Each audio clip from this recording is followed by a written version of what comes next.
ঢাকার যানজট নিরসনে শুধু সড়কের ট্রাফিক বাতি যথেষ্ট নয়, সিগন্যাল অনুসরণ করে প্রত্যেককে চলাচলে অভ্যস্ত করাটাই সবচেয়ে বড় চ্যালেঞ্জ। তবে দেশীয় প্রযুক্তিতে সিগন্যাল অটোমেশনকে স্বাগত জানিয়েছে বিশেষজ্ঞরা। তারা বলেছেন, রাজধানীর দীর্ঘদিনের অনিয়ম নিরসনে সময় প্রয়োজন এবং বৈজ্ঞানিক পদ্ধতিতে সড়ক অবকাঠামো ও পরিবহন ব্যবস্থা গড়ে তুলতে হবে। আহমদ অনিকের রিপোর্ট।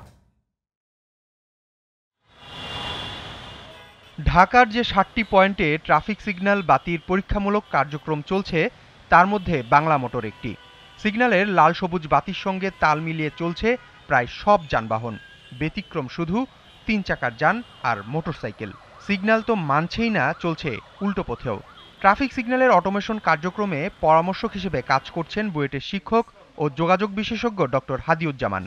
তিনি জানান, সিগন্যাল বাতি অনুসরণ করে প্রত্যেককে চলাচলে অভ্যস্ত করাটাই সবচেয়ে বড় চ্যালেঞ্জ। এ বিষয়ে নগরবিদ অধ্যাপক ডক্টর আদিল মোহাম্মদ খান বলেন, সড়কে যান্ত্রিক ও অযান্ত্রিক বাহন একসঙ্গে চললে ট্রাফিক আইন মেনে সড়ক পরিচালনা করা কঠিন।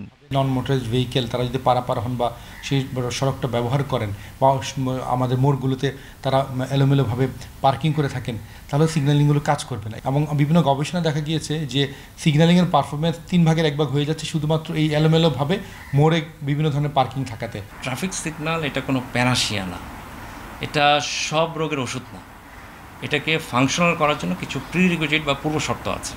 যদি মোটরাইজ নন মোটরাইজ যান্ত্রিক অযান্ত্রিকের একটা মিশ্রণ হয়ে যায়, সেখানে ট্রাফিক সিগন্যালকে কাজ করানো এটা একটা দুরূহ ব্যাপার। ঢাকার পরিবহনকে শৃঙ্খলায় আনতে ট্রাফিক সিগন্যালের বিকল্প নেই, তবে আনুষাঙ্গিক অবকাঠামো গড়ে তুলতে হবে বলে জানান বিশেষজ্ঞরা। আমাদের যে লেন ব্যবস্থাপনা সেটা নাই, যত্রতত্র পার্কিং, আবার ধারণ ক্ষমতার ৫-৬ গুণ বেশি এই যে ট্রাফিক চলছে, সব মিলেই কিন্তু আমাদের সড়কের সাফল্য নির্ভর করে। অবকাঠামোতে যে সাপোর্টগুলি চালক পথচারী যাত্রীকে দেওয়ার কথা, সেটা কিন্তু আগে দিতে হবে।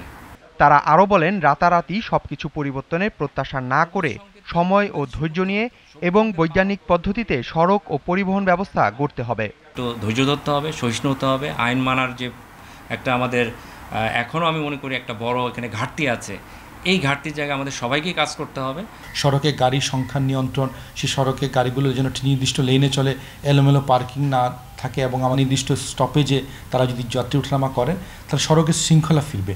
সড়ক শৃঙ্খলার সাথেই কিন্তু আমাদের ট্রাফিক সিগন্যালিংয়ের যে আমাদের যে পাইলটিং চলছে সেটা সাফল্য বা ব্যর্থতা নির্ভর করবে। রাজধানীর যানজট নিরসনে সব অংশীজনকে সম্পৃক্ত করার তাগিদও দেন যোগাযোগ বিশেষজ্ঞ ও নগরবিদরা। আহমদ অনিক, জিটিভি নিউজ, ঢাকা।